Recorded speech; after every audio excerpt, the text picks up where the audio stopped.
trying to remain somewhat facile, cogent, organized, but man, oh man, so much about last night is just so frustrating. Trump desperately wanted to debate last night. It was obvious and clear. I thought the first 5 minutes of this debate last night, I thought it was going to end up being a grand slam home run.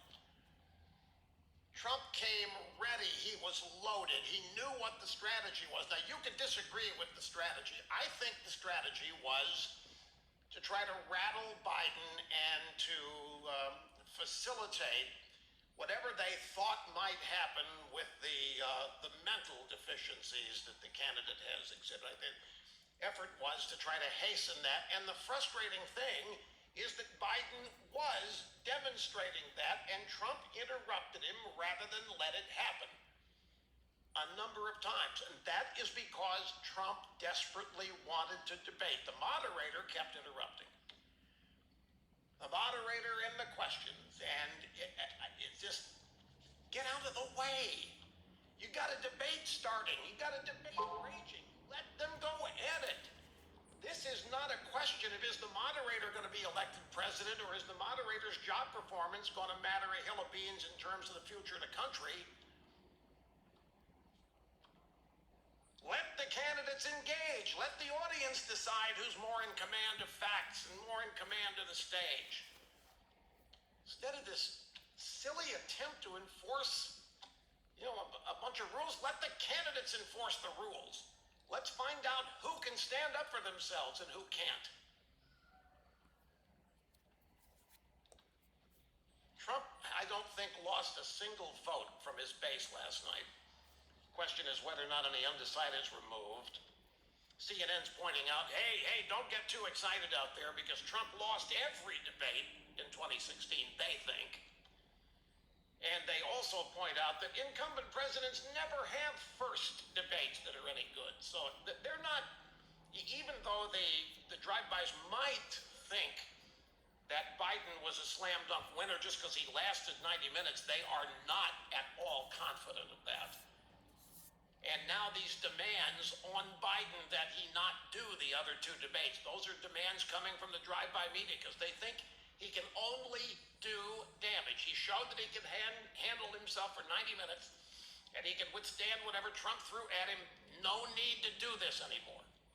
Biden's out there saying, can't wait, I want to bring on those other two debates. Bring them on. But there has to be some clarification of the rules. I don't think, it's rather obvious to me that Biden did not want to debate. He wanted to mumble a bunch of facts he wrote down, and he wanted to make sure that he articulated them before he forgot them. But Trump wanted a vigorous exchange. He was thwarted every time a debate nearly broke out.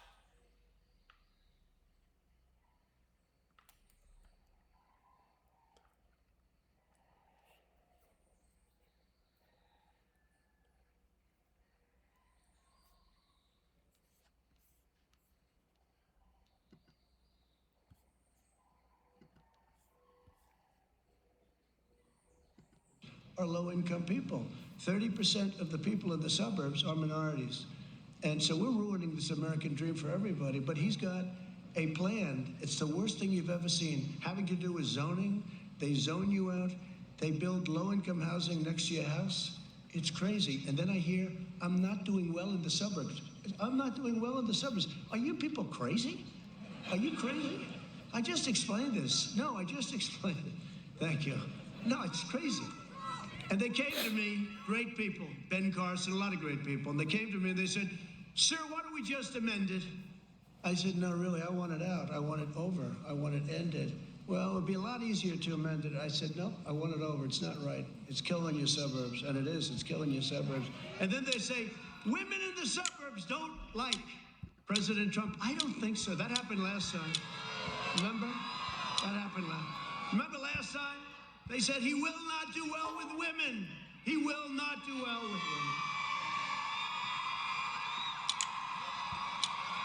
He will not do well with women. These were the idiots on election night 4 years ago. He will not do. This will be a very short night for Donald Trump at the time. This will be a very short. Then at the end they said he did really well with women. It was sort of weird.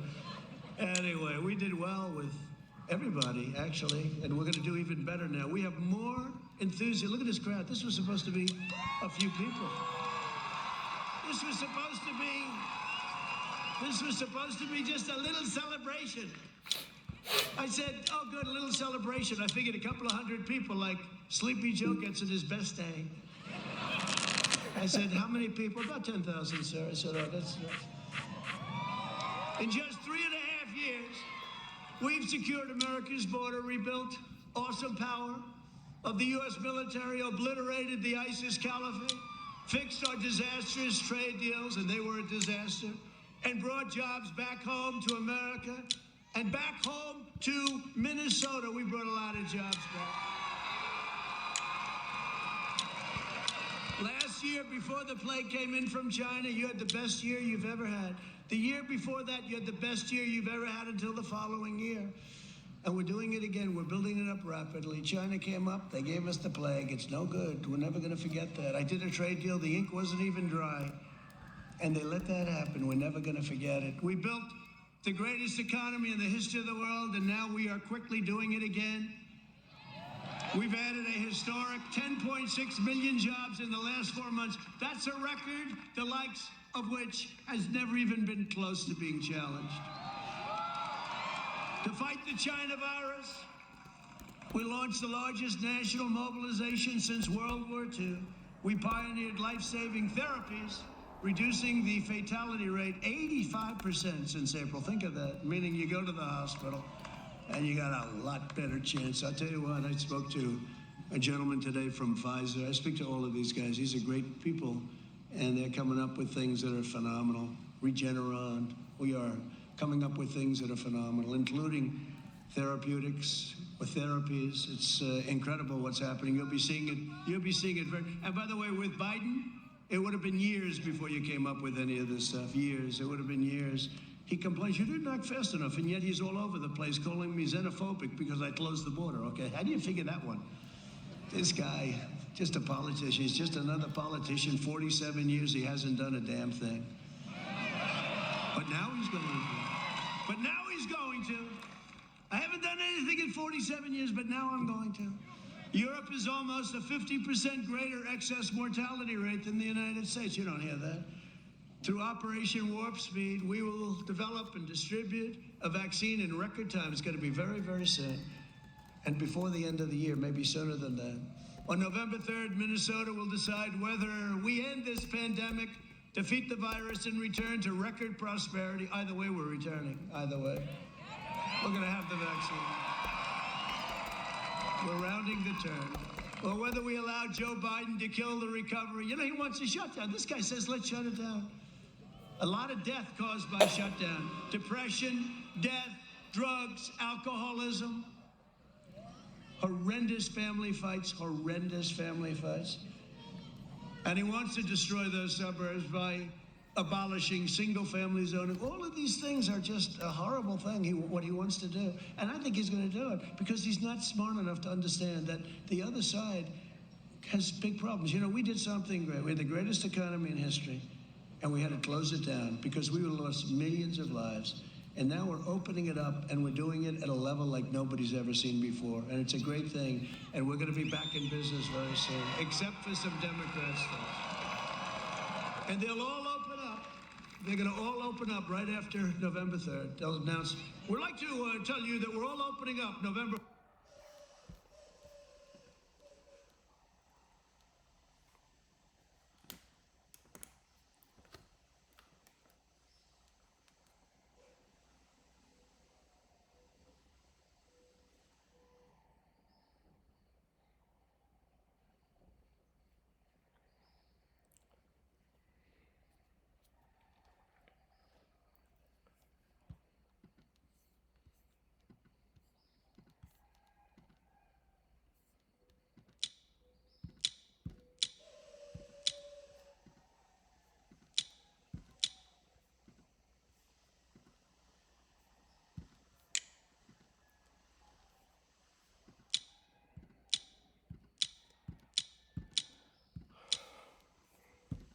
Yeah, the web stream, it froze on me.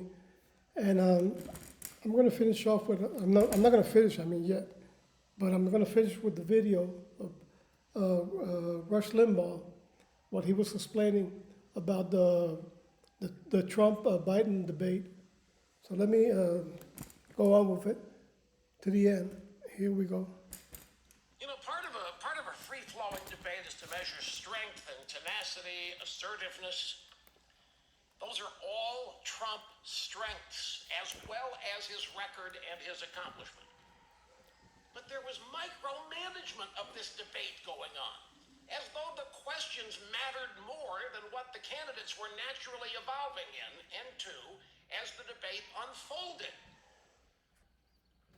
And excuse me, but it seems like a number of times it looked like somebody thought that Biden needed to be rescued, and so the life raft was thrown. But the audience last night was denied the ability to judge the candidates in a meaningful way because they were interrupted. Okay, you heard that. Good morning to all my fellow Americans.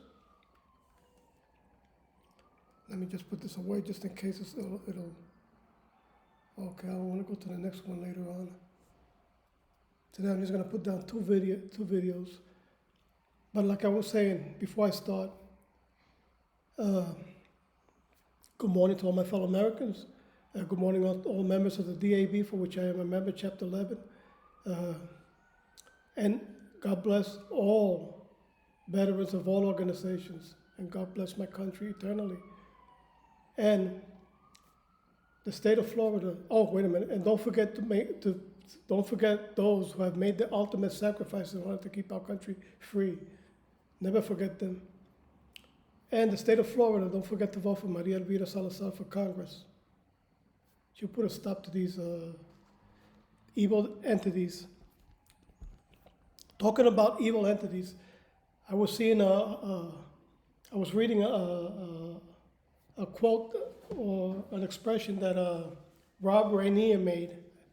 You all know who Rob Rainier is, right? From All in the Family.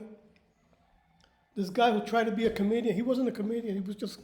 I used to see him, the way he acted, and I said, this guy's really, incredibly stupid. Stupid.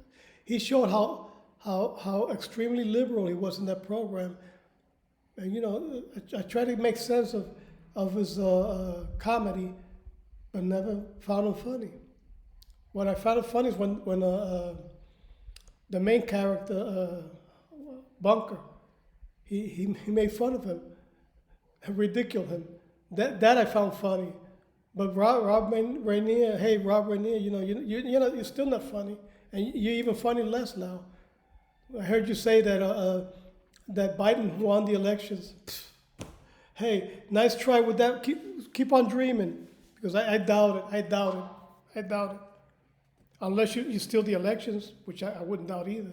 And as a communist, I wouldn't doubt that you succeed in that, because all communists try to do that. They try to destroy elections, free elections. So I wouldn't doubt it one bit what you're trying to do. I'm going to go with this the last one here. Joe clearly rattled, proves he doesn't stand a chance against Trump. This is from Next News Network. I'm going to go with that, and I'm going to leave you guys tomorrow. I haven't shown myself fully because I have a T-shirt on, which I'm using to do labors around the house, and it's got paint spot. So this is why I'm just showing part of my face, and part of my shoulders. All my shoulders only, not part of my shoulders. So here I'm going to go with this last one. Before I go, Donald Trump, I always pray for you and your family. God bless you all. And may God protect you. The same with Mike Pence. And God bless our country eternally. And and I stand with God and Israel eternally. So I'll leave you with this last one. And like I said, I got chores to do, but I still want to give my peace of mind of what's happening and about the debate. I think the debate for the Democrats was truly an extreme disaster. They ought to. Well, they're not gonna quit because it's the determination is to impose communism upon us. So they're not gonna quit with their evil intentions. So like I said, I'm gonna leave you with this last video. God bless you all, and keep safe.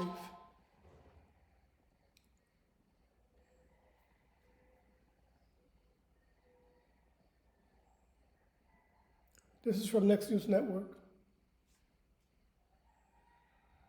Last night, Joe Biden was clearly rattled by President Trump, and he just proved he doesn't stand a chance against him. And now he's moving to his last resort. Before I get into this report, if you're new to the channel, I invite you to tap the red subscribe button down below, then hit that notification bell so you're the first to know when the latest news breaks. Amanda Prestigiacomo for the Daily Wire reports that Democrat nominee Joe Biden lashed out at President Donald Trump during Tuesday night's first 2020 presidential debate, telling the President of the United States to shut up, calling him a clown, and of course, a racist. Yes, that's the old standby. Ironically, Biden also chided Trump for not being presidential. In the same breath, he told the president to shut up. When Biden was being questioned by the clearly biased debate moderator Chris Wallace over whether he would pack the Supreme Court with additional justices if he were to win the election, the former vice president refused to answer and told the president to shut up when the president pressed him. Quote, "Are you going to pack the court?" The president asked Biden, "Why won't you answer the question?" He says, "I'm not going to answer the question." Biden admitted, telling Trump, "Will you shut up, man? Watch."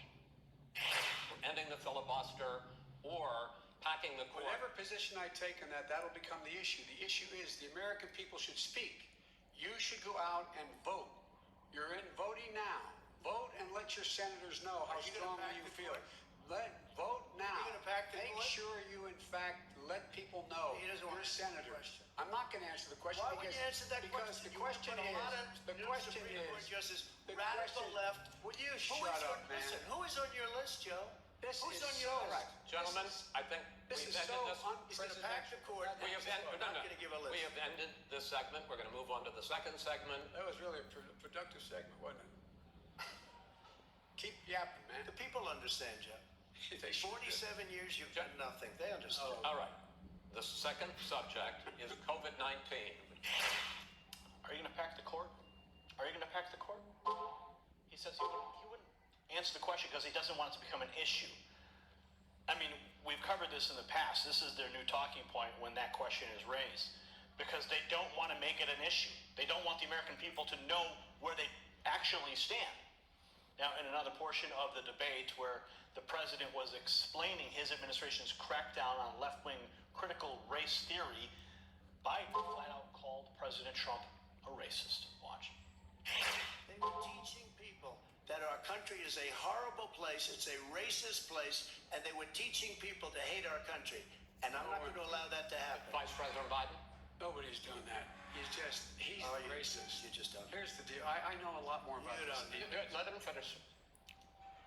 It's amazing that Biden would call President Trump a racist when Biden worked with segregationists, and the amount of African American people put in prison under Biden, unreal. In another portion of the debate, Biden called Trump a clown for interrupting him. Watch. Here's it. With you, Wait a minute. You get the final word, Mr. Well, it's hard to get any word in with this clown. Excuse me, this. Hey, let me just say, Joe. No. Mr. President. $3.5 Mr. million, President. Joe. That is simply. Why did not he true. deserve $3.5 million from Moscow? Look, here's the deal. Why did he deserve $3.5 million from Moscow? The president bringing up Hunter Biden accepting money from the wife of the mayor of Moscow. $3.5 million. What did he do to deserve that? Russian interference?